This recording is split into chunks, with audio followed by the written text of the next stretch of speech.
नमस्कार जोहार, आप लोग का अल्फ़ा एस में स्वागत है। आइए आज हम लोग आरंभ करते हैं विस्थापन एवं पुनर्वास नीति। ये पेपर 2 में है, इससे 5 प्रश्न रहेगा। पहला क्वेश्चन है, कोयला खदानों से कब 1,80,000 लोगों को विस्थापित किया गया था?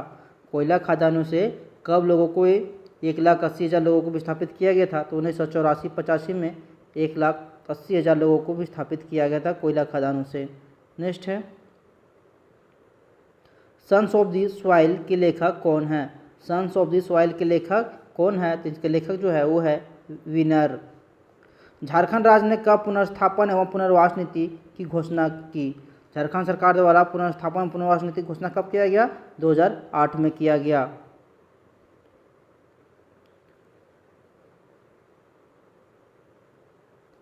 झारखंड राज्य की जनसंख्या में आदिवासियों की जनसंख्या वर्ष 2021 में 50% थी और 2011 में घटकर कितना प्रतिशत हो गया? तो 26.3% है। आदिवासियों की जनसंख्या कितना है? 26.3% 2011 के जनगणना के अनुसार। नेक्स्ट है, झारखंड पुनर्स्थापन एवं पुनर्वास नीति के तहत परियोजना हेतु भूमि का अर्जन होगा। किस भूमि का अर्जन किया जाएगा? तो बंजर भूमि का किया जाएगा, और विकृत भूमि की किया जाएगा, आक्रमित भूमि की किया जाएगा और असिंचित भूमि की किया जाएगा। ये तीनों को किया जाएगा। तो आंसर डी हो जाएगा ए, बी और सी। नेक्स्ट है, झारखंड सरकार या इससे अधिक परिवारों के कितने परिवार, यहाँ बोल रहा है झारखंड सरकार या इससे अधिक परिवारों के अनैच्छिक विस्थापन पर उपायुक्त स्तर से अन्यून स्तर के किसी अधिकारी को किसी अधिकारी को पुनर्स्थापन एवं पुनर्वास प्रशासक नियुक्त करेगी। किसको करेगा? तो ये जो है 100 परिवार से जब विस्थापित होगा तो पुनर्स्थापन नियुक्त किया जाएगा। पुनर्स्थापन तथा पुनर्वास नीति के तहत पर्यावरण प्रभाव तथा सामाजिक प्रभाव का मूल्यांकन जन सुनवाई के माध्यम से कितने दिनों में पूरा किया जाएगा? तो 30 दिनों में किया जाएगा इसका सुनवाई। पुनर्स्थापन एवं पुनर्वास नीति के तहत पर्यावरण प्रभाव तथा सामाजिक प्रभाव का मूल्यांकन जन सुनवाई के माध्यम से कितने दिनों में पूरा किया जाएगा? तो 30 दिनों में पूरा किया जाएगा। नेक्स्ट है, पुनर्स्थापन एवं पुनर्वास आयुक्त कितने दिनों के अंदर आदेश द्वारा किसी क्षेत्र को पुनर्स्थापन क्षेत्र के रूप में घोषित कर सकता है? तो कितने दिनों के अंदर पुनर्स्थापन क्षेत्र के रूप में घोषित करेगा? 15 दिनों में करेगा। नेक्स्ट है, अनुसूचित क्षेत्रों के 100 या इससे अधिक अनुसूचित जनजातियों के परिवारों के अनैच्छिक विस्थापन के मामले में किससे विचार विमर्श किया जाएगा? जब अनैच्छिक हो जाएगा विस्थापन तो किससे विचार विमर्श किया जाएगा? तो जनजातीय सलाहकार परिषद से विचार विमर्श किया जाएगा। पुनर्स्थापन एवं पुनर्वास नीति के तहत प्रभावित परिवार को ग्रामीण क्षेत्रों में आवास निर्माण के लिए कितनी डिसमिल जमीन दी जाएगी? पुनर्स्थापन एवं पुनर्वास नीति के तहत जो प्रभावित परिवार है उसको ग्रामीण क्षेत्रों में कितना डिसमिल जमीन दिया जाएगा? तो 10 डिसमिल जमीन दिया जाएगा। पुनर्स्थापन एवं पुनर्वास नीति के तहत परियोजना से प्रभावित परिवारों को पशु के लिए तथा पशुपालन के निर्माण के लिए कितनी राशि दी जाएगी? तो कितने राशि दिया जाएगा? ये 35,000 रुपया दिया जाएगा। नेक्स्ट है, झारखंड सरकार ने कब वामपंथी उग्रवादियों को प्रत्यार्पण हेतु नीति की घोषणा की? यानी उग्रवादियों को प्रत्यार्पण, जो आत्मसमर्पण करेंगे उनके लिए एक नीति घोषणा किया गया था, वो कब किया गया? 2009 में किया गया है। नेक्स्ट है, झारखंड वामपंथ उग्रवाद प्रत्यार्पण एवं पुनर्वास नीति के तहत पुनर्वास हेतु प्रत्यार्पण कर चुके उग्रवादियों को, जो आत्मसमर्पण जो उग्रवादी का जो सरेंडर कर चुके उग्रवादी को कितने लाख का पुनर्वास अनुदान दिया जाएगा? तो 2.5 लाख रुपये का पुनर्वास अनुदान दिया जाएगा। एक बार में नहीं दिया जाएगा, किस्त किस्त में दिया जाएगा। नेक्स्ट है, प्रत्यार्पण कर चुके लोगों को कितने रुपये प्रति माह की वृत्ति पर 1 वर्ष तक का व्यावसायिक प्रशिक्षण दिया जाएगा? तो 3,000 रुपये व्यवसाय प्रशिक्षण दिया जाए प्रति माह। नेक्स्ट है, प्रत्यार्पण एवं पुनर्वास नीति की किस योजना का लाभ महिला उग्रवादियों एवं उग्रवादियों की पुत्रियों को वैवाहिक कार्यक्रम हेतु अनुदान दिया जाएगा? तो उग्रवादी जो हैं उनके पुत्रियों के वैवाहिक के लिए कौन सा तहत अनुदान दिया जाएगा, पैसा दिया जाएगा विवाह के लिए? तो मुख्यमंत्री कन्यादान के तहत दिया जाएगा।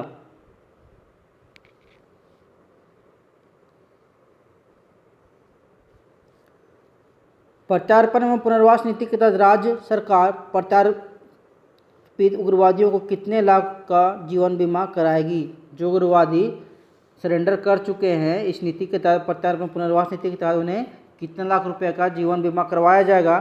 तो ये 5 लाख रुपए का LIC करवाया जाएगा। झारखंड सरकार द्वारा वामपंथी उग्रवादियों के सरेंडर एवं पुनर्वास हेतु नई नीति की घोषणा कब किया गया था? अभी नया नीति लागू हुआ 2009 के बाद, वो 2015 में लागू हुआ। नई सरेंडर नीति के तहत राज्य सरकार आत्मसमर्पित या उनके बच्चों का स्नातक शिक्षा हेतु कितने रुपये वार्षिक का अनुदान देगी? तो कितने रुपये वार्षिक अनुदान देगा उसके बच्चे को पढ़ने, उग्रवादी के बच्चे को पढ़ने के लिए? तो 25,000 रुपया।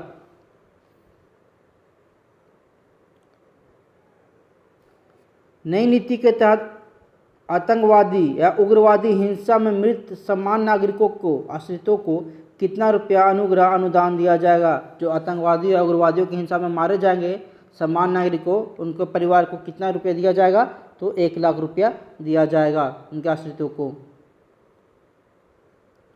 जैसे बोलता है, सरेंडर एवं पुनर्वास नीति के तहत कर्तव्य निर्वहन के दौरान उग्रवादी या नस्ली हिंसा में गतिविधियों में मारे गए पुलिस कर्मियों, सरकारी सेवकों या केंद्रीय सुरक्षा बल के सदस्यों की मृत्यु पर उनके अनुग्रह, उनके आश्रितों को, उनके परिवारों को कितने लाख रुपया दिया जाएगा?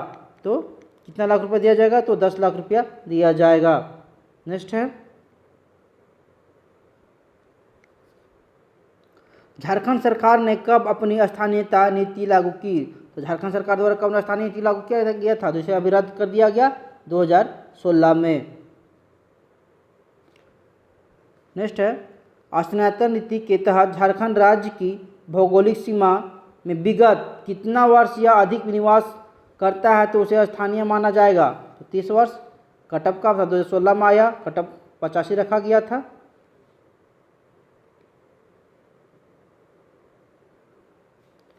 स्थानीय नीति के तहत ऐसा व्यक्ति जिसका जन्म झारखंड राज्य में हुआ हो तथा उसने अपनी कौन सा परीक्षा तथा समकक्ष स्तर तक पूरी परीक्षा झारखंड स्थित मान्यता प्राप्त संस्थाओं से प्राप्त किए हो, निवासी माना जाएगा। क्या बोलता है? स्थानीय नीति के तहत ऐसा व्यक्ति जिसका जन्म झारखंड में हुआ हो तथा उसने अपनी 10वीं अथवा समकक्ष स्तर की पूरी शिक्षा झारखंड में स्थित मान्यता प्राप्त संस्थाओं से प्राप्त की हो तो उसे झारखंड का निवासी माना जाएगा। यानी कि जो मैट्रिक से पास कर लिया हो, जिसका जन्म झारखंड में हुआ हो और मैट्रिक भी झारखंड में से पास किया हो, पूरा शिक्षा भी कर लिया हो, उसे झारखंडी माना जाएगा। झारखंड सरकार ने कब खाद्य सुरक्षा अधिनियम पारित किया? झारखंड सरकार ने कब खाद्य सुरक्षा अधिनियम पारित किया? तो ये जो पारित किया है ये 25 सितंबर 2014 को पारित किया। ठीक है। नेक्स्ट है, अंत्योदय योजना के तहत प्रति माह प्रति परिवार कितने किलोग्राम अनाज दिया जाता है? कितना दिया जाता है अनाज? ये 35 किलो अनाज दिया जाता है। गांव में देखे होंगे। खाद्य सुरक्षा अधिनियम 2014 के तहत राज्य सरकार द्वारा प्रति व्यक्ति प्रति माह कितना अनाज दिया जाता है? खाद्य सुरक्षा अधिनियम 2014 के तहत राज्य सरकार द्वारा प्रति व्यक्ति प्रति माह कितना अनाज दिया जाता है? तो 5 किलोग्राम दिया जाता है। खाद्य सुरक्षा अधिनियम 2014 को राज्य सरकार द्वारा प्रथम चरण में निम्न में से किस जिले में लागू नहीं किया गया था? खाद्य सुरक्षा अधिनियम 2014 को किस जिले में लागू नहीं किया गया था? तो गढ़वा में नहीं लागू किया गया था। चतरा, जामताड़ा, लोहरदगा में लागू किया गया था, गढ़वा में नहीं किया गया था। नेक्स्ट है, खाद्य सुरक्षा अधिनियम 2014 को राज्य सरकार ने प्रथम चरण में निम्न में से किस जिले में लागू किया? प्रथम चरण में किस जिला में लागू किया गया था इसमें? तो रामगढ़ में किया गया था। पाकुड़, सरायकेला खरसावां और पश्चिमी सिंहभूम में नहीं किया गया था। खाद्य सुरक्षा अधिनियम 2014 के लाभुकों की पहचान हेतु सामाजिक, आर्थिक एवं जातीय जनगणना कौन सा 2011 को आधार बनाया गया था? ठीक है, बोले खाद्य सुरक्षा अधिनियम 2014 के लाभुकों की पहचान के लिए सामाजिक, आर्थिक या जातीय जनगणना 2011 के आधार पर उन्हें आधार बना के दिया जा रहा है। खाद्य सुरक्षा अधिनियम के तहत वर्ष 2011 की जनसंख्या के आधार पर राज्य की कितनी प्रतिशत जनसंख्या को इसके लाभ मिलेगा? खाद्य सुरक्षा अधिनियम के तहत 2011 की जनगणना के अनुसार कितने प्रतिशत जनसंख्या को इसका लाभ मिलेगा? तो इसका जो लाभ मिलेगा वो मिलेगा 80.16%। नेक्स्ट है, खाद्य सुरक्षा अधिनियम 2014 के तहत झारखंड की 86.48% ग्रामीण जनसंख्या तथा कितना 60.20% शहरी जनसंख्या को आच्छादित किया गया है। खाद्य सुरक्षा अधिनियम के तहत ग्रामीण जनसंख्या कितना आता है? 86.48 और शहरी जनसंख्या आता है 60.20%। खाद्य सुरक्षा अधिनियम 2014 के तहत राज्य सरकार ने चावल एवं गेहूं की दर कितनी निर्धारित की है? तो चावल और गेहूं की दर कितना निर्धारित किया है? 1 रुपया किया गया है। 1 रुपया में चावल और गेहूं भी मिलता है। खाद्य सुरक्षा अधिनियम 2014 के तहत कितने वर्ष से अधिक उम्र वाले बीपीएल परिवार को 10 किलो चावल मुफ्त उपलब्ध कराया जाता है? तो 65 वर्ष से अधिक जो बीपीएल परिवार वाले हैं उनको 10 किलो चावल फ्री में दिया जाता है। खाद्य सुरक्षा अधिनियम 2014 के तहत राशन कार्ड किसके नाम से जारी किया जाता है? तो 18 वर्ष या उससे अधिक उम्र के महिलाओं के नाम से आजकल राशन कार्ड दिया जाता है और सब्सिडी इन्हीं के अकाउंट में आता है। झारखंड सरकार ने सेवा का अधिकार कानून कब पारित किया? झारखंड सरकार ने सेवा का अधिकार कानून कब पारित किया? तो 2011 में झारखंड सरकार ने सेवा का कानून पारित किया था। विभाजन के बाद सर्वप्रथम झारखंड राज्य द्वारा अपनी क्रय नीति कब घोषित किया गया? जब झारखंड अलग हुआ बिहार से तो झारखंड सरकार द्वारा क्रय नीति लागू किया गया था। कब? 2007 में लागू किया गया था। नेक्स्ट प्रश्न है, झारखंड क्रय नीति 2014 किस उद्योग को प्रोत्साहन देने के लिए बनाया गया था? तो झारखंड क्रय नीति 2014 किस उद्योग को प्रोत्साहन देने के लिए बनाया गया था? पहला ऑप्शन है सूक्ष्म एवं लघु इकाइयों को, मत्स्य पालन को, खनिज को और सब्जी एवं फल को। तो ये जो बनाया गया था सूक्ष्म एवं लघु इकाइयों को बनाया गया था।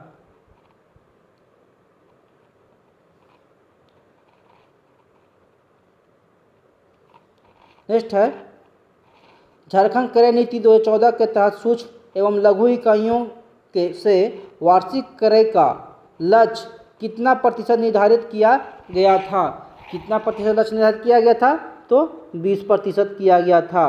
बोला झारखंड क्रय नीति 2014 के तहत सूक्ष्म एवं लघु इकाइयों से वार्षिक क्रय का लक्ष्य 20% निर्धारित किया गया था। नेक्स्ट है, झारखंड क्रय नीति 2014 के तहत निम्न में से किस उत्पाद का क्रय राज्य सरकार द्वारा नहीं किया जाएगा? तो शहद का उत्पादन जो सरकार द्वारा क्रय नहीं किया जाएगा, शहद जो उत्पादन होगा उसका क्रय सरकार द्वारा नहीं किया जाएगा।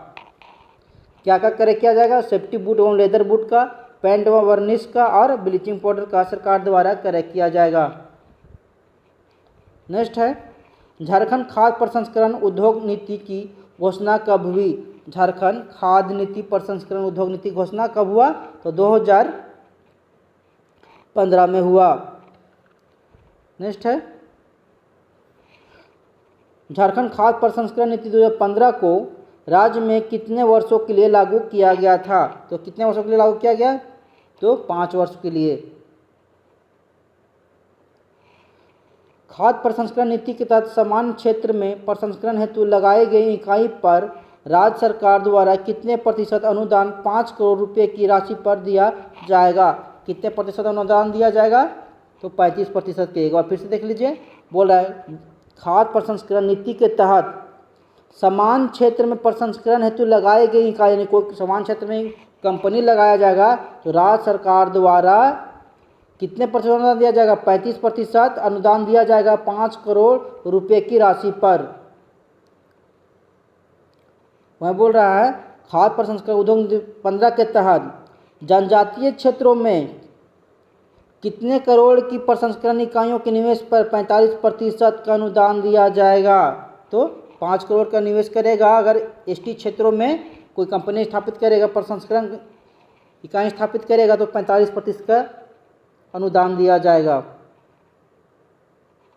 नेक्स्ट है खाद्य प्रसंस्करण कोल्ड चेन मूल्य संवर्धन और संरक्षण इंफ्रास्ट्रक्चर नीति के तहत एकीकृत कोल्ड चेन मूल्य संवर्धन और संरक्षण हेतु राज्य सरकार द्वारा परियोजना लागत का अधिकतम कितना करोड़ रुपया पर 35% का अनुदान दिया जाएगा? तो यह है 7 करोड़ रुपया पर। ठीक है, तो फिर देख लेते हैं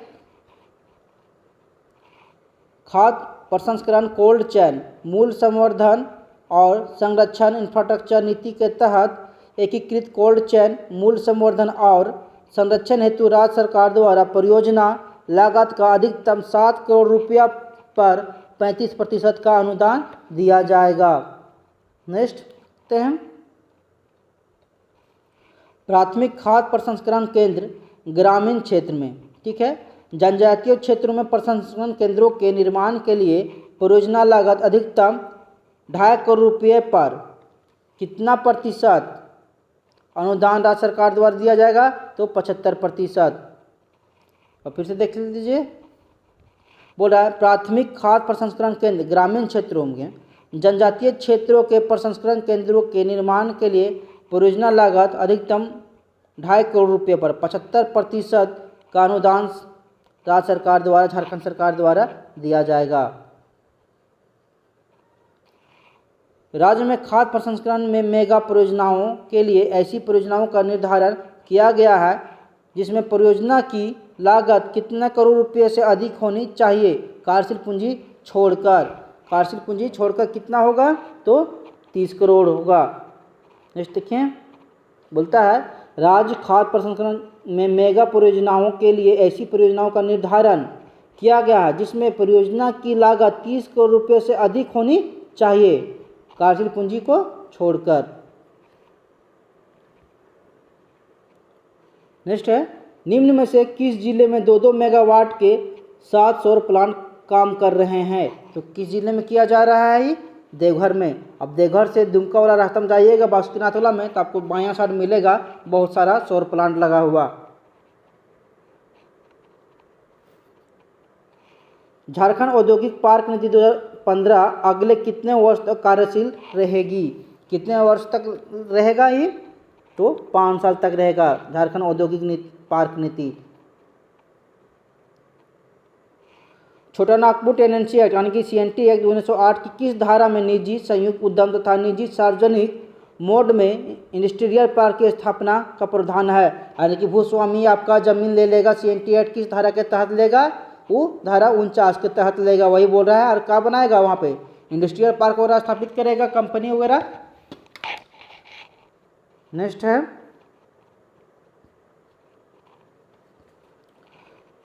झारखंड औद्योगिक पार्क नीति 2015 के तहत निजी संयुक्त उद्यम तथा निजी सार्वजनिक औद्योगिक इकाइयों की स्थापना हेतु कम से कम कितनी एकड़ जमीन निर्धारित की गई है? तो 50 एकड़ जमीन निर्धारित की गई है। क्या बोल रहा है एक बार फिर देखिए, झारखंड औद्योगिक पार्क नीति 2015 के तहत निजी संयुक्त उद्यम तथा निजी सार्वजनिक औद्योगिक इकाई की स्थापना हेतु कम से कम कितनी एकड़ जमीन निर्धारित की गई है? तो 50 एकड़ निर्धारित की गई है। आज के लिए इतना ही। अगर मेरा वीडियो आप लोग को अच्छा लगा हो इसे लाइक करें, सब्सक्राइब करें, कमेंट करें और शेयर करना ना भूलें। जय झारखंड।